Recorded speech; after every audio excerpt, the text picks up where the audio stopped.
There is simply no better way to become wealthy in America than successfully exiting a business. John Warlow, best-selling author of Built to Sell. As you know, being a business owner is one of the hardest, yet most fulfilling endeavors that you're ever going to experience in your life. Whether you're 100% focused on one company or building multiple businesses as a serial entrepreneur, and whether your business is primarily offline or online. But will your business journey ultimately end with a successful and prosperous exit that yields massive generational wealth for you and your family?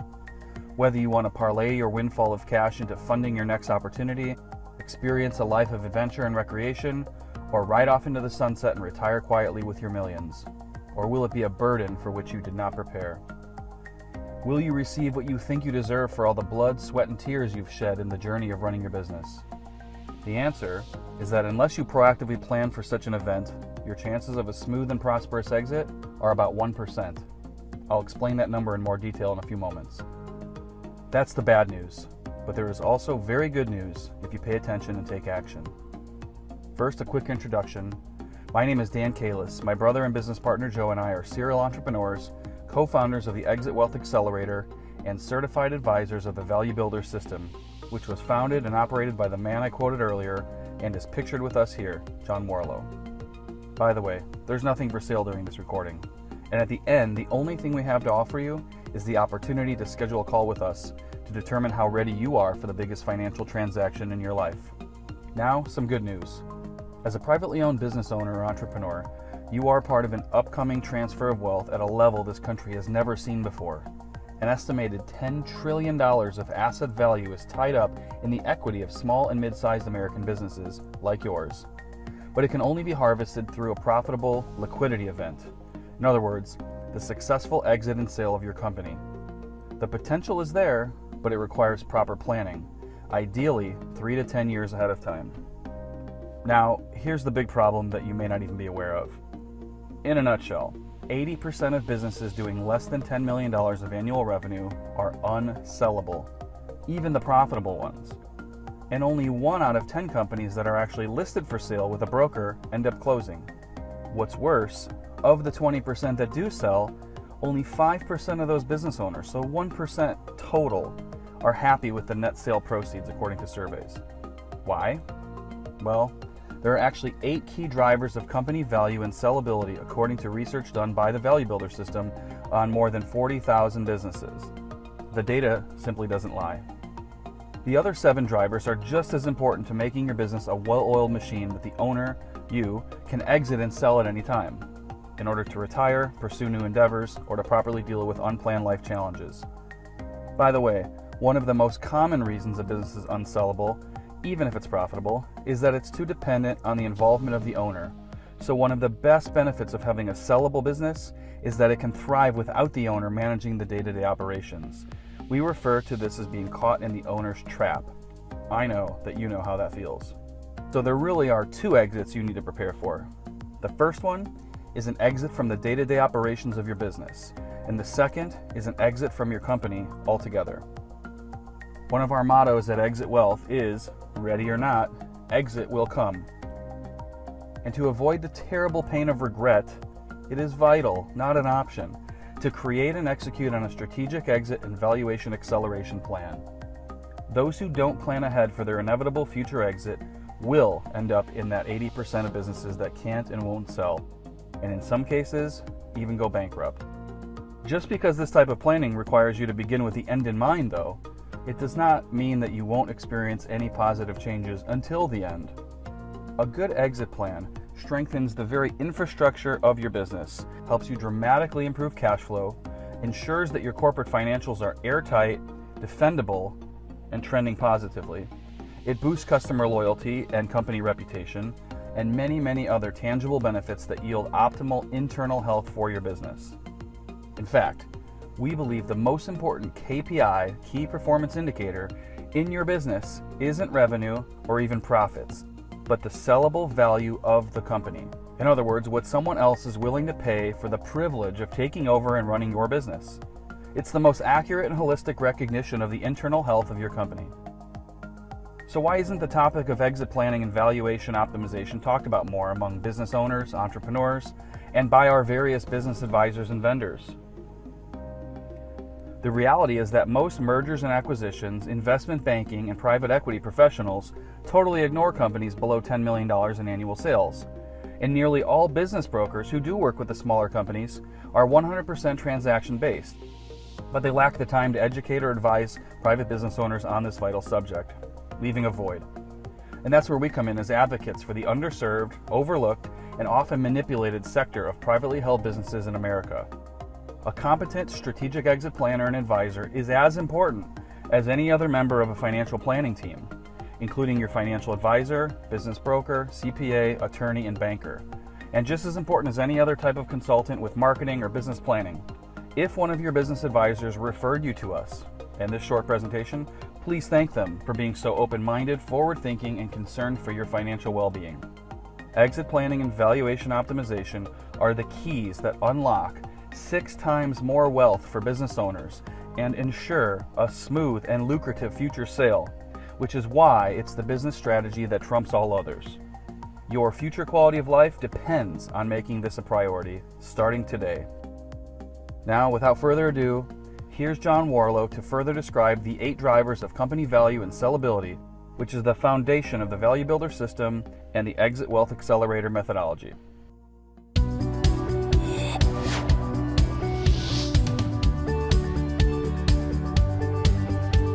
We discovered that there are these 8 key drivers that drive the sellability of a company. The first one's an easy one. It's easy to understand. It's actually very difficult to deliver. It's your financial performance, right? So it's made up of what's your top line revenue, what's your bottom line profit.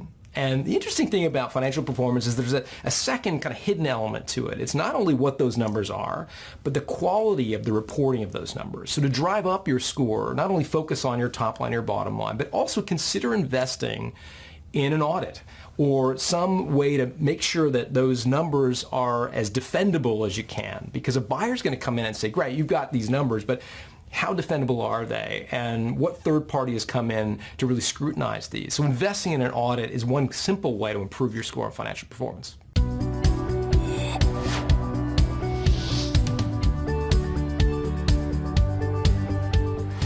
You know, the second driver of sellability is growth potential. So a lot of business owners, when they think about their business, they want it valued on what they've done in the past, right? We're proud of what we've done in the past. That's normal. You know, the fact that you won an association award, for example, or that you've got a 20-year business, or that you're recognized for your reliability, whatever it is that you think you've done in the past. And the hard truth of it is that when a buyer comes in, they're not buying the past. They're not buying what you've done. They're really only buying one thing, and that is they're buying your future stream of profits. What is this business going to do in the future? For you, it's the end of the game. It's the finishing line. For them, it's the start. It's a different frame of mind. So for them, they want to understand, okay, what can this business do in the future? So to drive up your score on growth potential, you really want to make the case and focus on what is the future potential of this business. You know, can it operate in a different market? Let's say you've been successful in market A. Is it possible to scale this into market B, C, and D? Could you cross-sell additional products and services to your existing customer base? Are there ways that this could work in different cultural markets, for example? All the ways that you could significantly scale up the business. The answer to those questions is going to drive up your growth potential.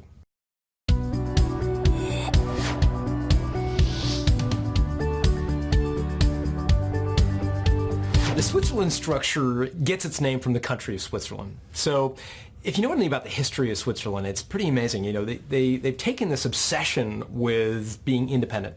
You know, they didn't join either of the 2 world wars. They didn't send troops to Iraq. They didn't even join the United Nations, if you can believe this, before a referendum for the entire country to decide whether to join or not. They ultimately did. But it really goes to the idea that as a country, they're obsessed with this independence, not being overly dependent on any one faction or regime, so to speak. That's essential for building a sellable company, that independence of any one constituency. And the 3 most important groups you've got to make sure you are independent of are, number 1, customers. So you can't have an overly concentrated customer set. You've got to have good diversification among your customer set. Number 2, employees. So you can't be overly reliant on any one employee. And number 3, and this one's obviously not sometimes as intuitive as the others. You can't be overly dependent on any one supplier either. So customer, employee, supplier, you've got to be independent of those three, because for a buyer coming in, they're going to look at your business, and if they see that you're overly dependent on any one of those constituencies, they're going to discount the business because it's just too risky for them. So to improve your score, you've really got to make sure you've got good diversification in your customers, make sure you're not overly reliant on any one employee, and you've got diversification in your suppliers as well. Do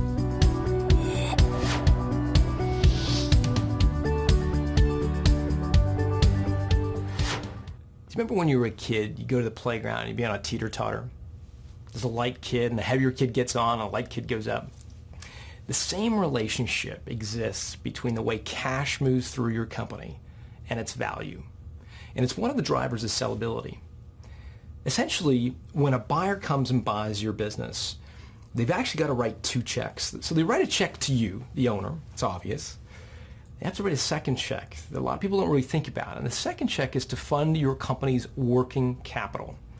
That's the money your business needs to operate the day you hand over the keys to the buyer. The deal is that the buyer has to write those two checks out of the same checkbook. So the more your company sucks up in the way of cash, the more cash your company needs to operate, the less they're going to be willing to buy your business.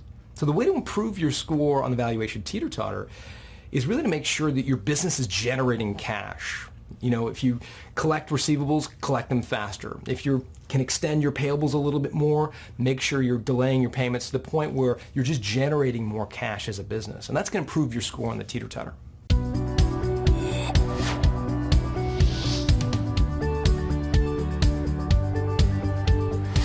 When a buyer comes in to buy your business, they want to understand, okay, how's this business going to continue when you, the owner, leave? And so the more reoccurring revenue you can have, the more valuable it's going to be. And I found that there are really 6 different forms of recurring revenue, and buyers view each of the forms a little bit differently. I'm going to give you the 6, kind of like a David Letterman's top 10 list. I'll start from the lowest valuable one and end with the most valuable ones in the eyes of an acquirer. The first of the 6 forms of recurring revenue is simple consumables. So I'm a coffee drinker. I probably have 2 a day. So in the morning and usually after lunch, I've got a refill on coffee. So it's a simple consumables business. One step up the ladder is a sunk money consumable. So you've seen these Nespresso coffee makers where you've got the machine and then you buy the little capsules. That's called a sunk money subscription, because you've sunk money into the machine, you're way more likely to buy the capsules from the same company. Next one up the ladder is subscription revenue. So if you've ever subscribed to a magazine, you know about that, right? There's a start date and an end date to your subscription, and the editors know that you're a subscriber for either a year or 2 years into the future. It's a form of recurring revenue. One step up the ladder is sunk money subscriptions, where you sink money into a platform. And then you buy information or something on a subscription basis. A good example of that would be the Bloomberg terminal. Wall Street traders have the hardware, the physical computer that sits on their desk. That's called the Bloomberg terminal. They also buy the information on a subscription basis. So it's kind of mashing together 2 of these concepts, not only sunk money consumables, but also buying on a subscription. Auto renewal is the next rung up the ladder, where instead of having a start and a stop date to a subscription, it's in perpetuity. So, when you store documents, for example, with a document storage company like Iron Mountain, that's in perpetuity. They keep the documents until you say, send them back or shred them. And they just keep billing you on, a continuum basis. That's auto renewal or evergreen. The most valuable form of recurring revenue is contract revenue, where a customer is contractually obligated to buy from you into the future. And that, of course, is the most rock solid form of recurring revenue. So to improve your score on this attribute, what you want to try to do is both walk up this hierarchy of recurring revenue. Think of it as a ladder moving up the rungs on the ladder. So if you've got subscription revenue today, think about if you could turn that into auto renewal subscription, or if you've got evergreen subscription, could you make those contracts? Once you can climb up as high as you can, you really want to focus on the proportion of recurring revenue. The ideal is 100%. Very few businesses get there, but the higher proportion of recurring revenue and the higher up the ladder you go, the more valuable your company is going to be.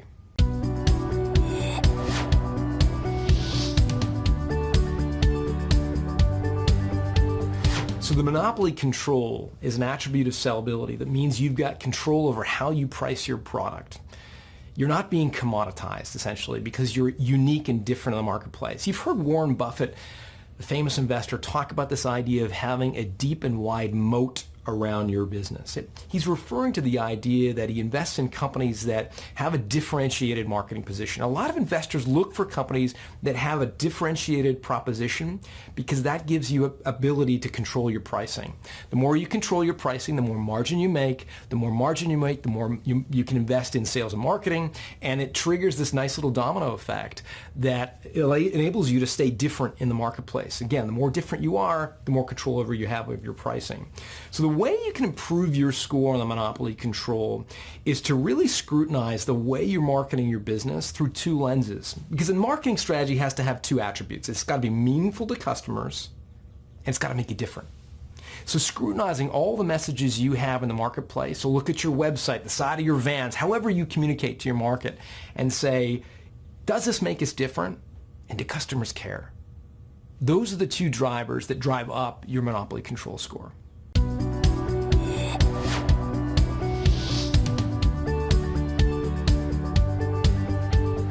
Customer satisfaction is an obvious driver of sellability, right? So obviously, how satisfied are your customers is going to be important to a buyer. Because when a buyer buys a company, they're buying the future. So when you leave and ride off into the sunset, they're going to want to know, how's this business going to be performing when you're gone, the owner? To drive up your score on this attribute, you've got to really quantify, empirically, quantitatively measure customer satisfaction.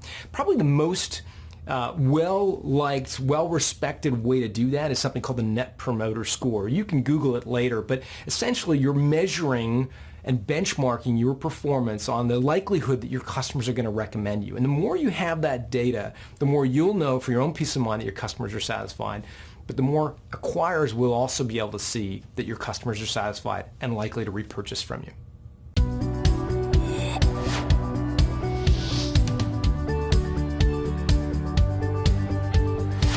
Yeah, hub and spoke refers to how dependent your company is on you personally. Again, when an acquirer comes in to buy your business, they're going to want to know, how's this thing going to operate when you leave? And the more dependent the company is on you personally, the lower you're going to score on hub and spoke. You know, the name comes from 20 years ago. I was talking to a business owner and he was describing his role in the company. He said, you know, I'm a hub in a hub and spoke model where all my employees come to me when they've got a question. My customers come to me when they need a quote. My suppliers come to me when they want me to buy something. And he was proud of that operating style, saying that, you know, that's what makes his business efficient. Well, it may be efficient, but if you've ever flown through, you know, Chicago O'Hare when there's a snowstorm and the hub breaks down, it gets locked up, it's a disaster. And so the same thing is true of a hub and spoke business owner. When everything is dependent on the hub and spoke or that hub manager, there's not much value left in the company. So the key here is to improve your score on hub and spoke is to make sure your business becomes less dependent on you personally. And one of the quick ways you can do that is to start documenting your processes, right? So if you have ways of doing things, get them down on paper. Make sure employees are aware of the 7 steps to close up at night or the 3 ways that we, you know, change our brand or the things that are important to us as a company, our values and so forth. Make sure all this stuff is not just in your head, but expressed, written down so that employees can read it, digest it, and operate when you're not there. You know, one of the fun ways you can measure how you're doing on hub and spoke is to take a vacation. Start small, take a couple days, and just see how your business operates when you're not there. Come back, find out where the breakdowns were, and start plugging those holes. Again, with training, process improvement, making sure things are documented for employees. Take another vacation, make it a week or 2, and again, see how the business performs, because it's at those points of where the business breaks down, you know you've got to reinforce before you're going to score better on hub and spoke. Hey, Kalis, the other half of the Kalis brothers duo. We get so excited hearing about the 8 key drivers because they're prescriptive in nature so that any company can optimize each of them. And they're statistically proven to contribute far more than any other changes in driving up the sellable value of your business. And this is from empirical research done on more than 40,000 privately owned businesses. Frankly, there are actually a lot more strategies and tactics within each of these 8 drivers that we didn't even have a chance to cover in this presentation. Even if you don't plan to exit and sell your business in the near future, optimizing these 8 areas will make your business way more enjoyable, profitable, stable, and scalable, and takes all the guesswork out of the question you might be asking, will I ever be able to sell my company for anything, let alone to get back all that I put into it?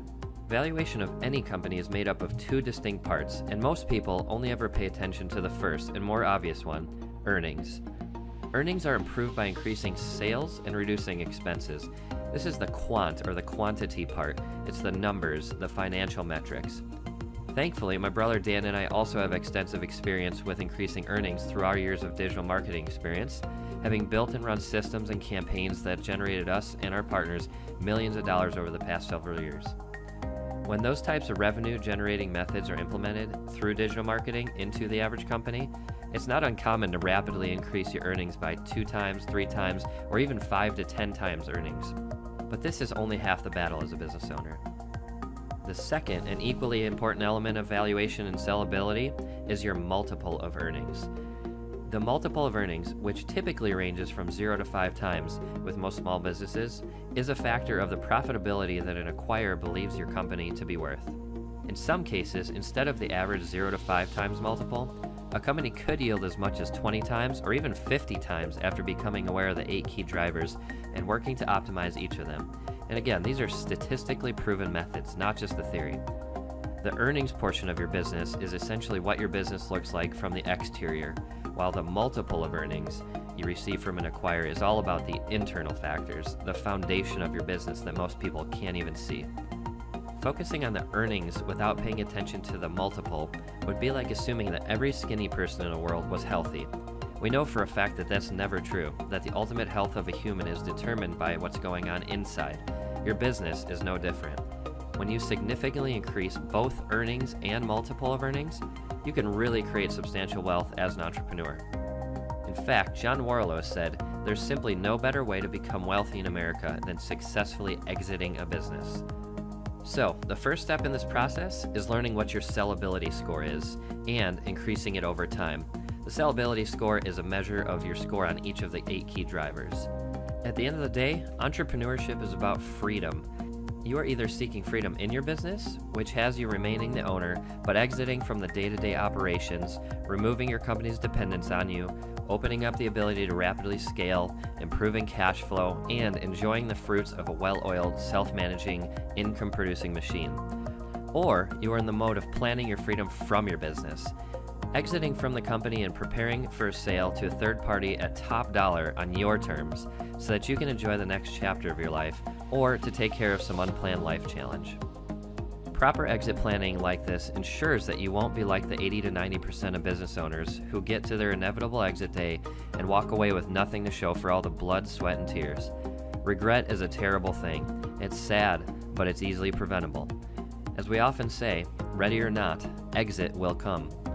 So the only thing left to do at this point is click the button below and schedule a 30-minute discovery call with us so we can take you through our 16-minute interactive questionnaire to get your company's overall sellability score.